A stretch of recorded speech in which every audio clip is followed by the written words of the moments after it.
Salut, c'est Thomas Poutot. Bienvenue dans les capsules du podcast mayennais Splendid qui s'évertue à concilier le spleen baudelairien avec l'éclat du splendide. Le premier mercredi de chaque mois, un invité passe au kaléidoscope émotionnel pour narrer son histoire et nous donner ses antidotes aux vagues à l'âme. Si février fait figure d'exception, les mois peuvent être longs. Conscient que les émotions peuvent fluctuer du tout au tout, parfois au sein d'une même journée, nous vous conseillons des fleurs du mal, autrement dit des conseils culturels dont les empreintes resteront à jamais des cicatrices, tantôt heureuses, tantôt douloureuses, mais jamais innocentes. À la technique, Alexandre Delière et Kevin Le Hallard. Comme le rappeur Brave le chante, je suis certain, moi aussi, que les cœurs de pierre ne font pas d'étincelles. Voici un extrait de son titre, Olga. J'y ai vu assise par terre cette gamine qui ressemble à la mienne. Elle a souri, j'ai rien pu faire comme tous ceux qui passaient devant elle. C'est faux ce qu'on dit, des cœurs de pierre, ça fait pas tant que ça d'étincelles. Triste Olga. Alors, pour cette première fleur du mal, pour ce premier conseil culturel, un roman, j'invoque vos brindilles d'émotion pour pratiquer la culture sur Brûlis. Je crois, sincèrement, que pour allumer le feu, Johnny à tout jamais dans nos cœurs, je peux vous recommander le roman de Stig Dagerman, L'enfant brûlé. L'enfant brûlé, c'est l'histoire de Bengt, un adolescent de 20 ans qui vient de perdre sa mère. Il s'aperçoit rapidement que son père fréquente une autre femme, Gun, qu'il hait tout d'abord, avant que ses sentiments ne s'embrassent pour cette dernière. Les raisons d'aimer ce roman sont nombreuses. Commençons par là où commence une histoire, à l'incipit du roman. L'incipit du roman de Dagerman rappelle celui d'un de mes romans préférés, L'étranger d'Albert Camus. Voici l'introduction de L'enfant brûlé de Dagerman. On enterre une femme à 2h et, à 11h30, le mari est dans la cuisine, devant miroir fendu, accroché au-dessus de l'évier. Et voici l'entame de L'étranger, publié 6 ans auparavant. Aujourd'hui, maman est morte, ou peut-être hier, je ne sais pas. J'ai reçu un télégramme de l'asile, mère décédée, enterrement demain, sentiments distingués. Cela ne veut rien dire, c'était peut-être hier. 2 femmes sont mortes, plus spécifiquement, 2 mères sont mortes. Des réactions inadaptées. Parce que cette femme, qu'on enterre à 2h, c'est la mère de l'enfant brûlé Bengt, un fils de 20 ans qu'elle a laissé avec son mari. Dans l'histoire de l'enfant brûlé, l'absence de la mère prend un poids que sa présence n'a pas supporté.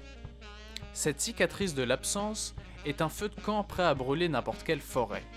Dans ce roman, les émotions sont tantôt glaciales, tantôt bouillantes. Consumé par son chagrin, le jeune Bengt sera aux prises de ses émotions éruptives. Au-delà des premières phrases de leurs romans respectifs qui se ressemblent énormément, Albert Camus et Stig Dagerman, 2 personnages d'une même époque qui ne se sont probablement jamais rencontrés, partagent de nombreux points communs. Une vie pleine de rebondissements et une fin tragique. D'abord, la Suède. Le 10 décembre 1957, Albert Camus prononce son fameux discours de prix Nobel à Stockholm. Quant à Stig Dagerman, ce dernier est suédois. Autre similitude, leur éducation. Camus a vécu sous le toit de sa grand-mère à Alger, tandis que Dagerman a été élevé par ses grands-parents. Ils exercent la profession de journaliste engagé, ils abordent les grandes préoccupations universelles comme la moralité, la conscience, l'amour, la compassion et la justice. L'un comme l'autre sont de la douloureuse réalité de l'existence et dissèquent les émotions telles que la peur, la culpabilité et la solitude. Autre point commun, comme un point d'orgue de ces artistes maudits qui atteignent des auteurs inaccessibles, ces 2 hommes partagent une mort tragique. Dagerman se suicide dans son garage en 1954, à l'âge de 31 ans, tandis qu'Albert Camus meurt dans un mystérieux accident de voiture 6 années plus tard. De son vrai nom Janson, l'auteur suédois opta pour Dagerman qui signifie lumière du jour, espoir. Dans L'enfant brûlé, une mère meurt. Dans la vraie vie de l'écrivain, sa mère l'abandonne.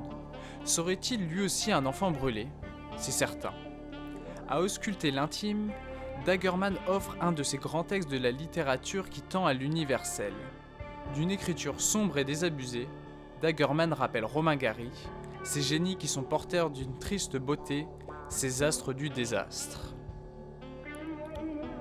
Ce que je peux vous recommander, au-delà de lire L'étranger d'Albert Camus, c'est donc de lire le roman L'enfant brûlé de Dagerman. Si j'ai décidé d'en faire une fleur du mal de Splendid, c'est justement parce que ce livre représente parfaitement la contraction du spleen baudelairien avec l'éclat du splendide. En atteste cette phrase écrite par Bengt dans une lettre qu'il s'adresse à lui-même.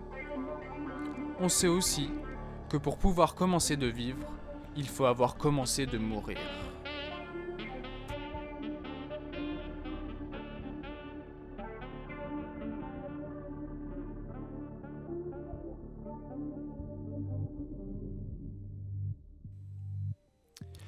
Merci à vous d'avoir écouté cet épisode jusqu'à la fin. N'hésitez pas à réagir sur nos réseaux sociaux et à noter l'épisode sur les plateformes de diffusion. Vous pouvez retrouver dans la description toutes les références citées dans l'épisode. On se donne rendez-vous dans 2 semaines où un nouvel invité passera au kaléidoscope émotionnel de Splendid et dans un mois, ce sera une nouvelle fleur du mal avec la présentation d'une œuvre cinématographique de 2020, ma préférée, Emma, de Pablo Larraín. C'était Thomas Poutot.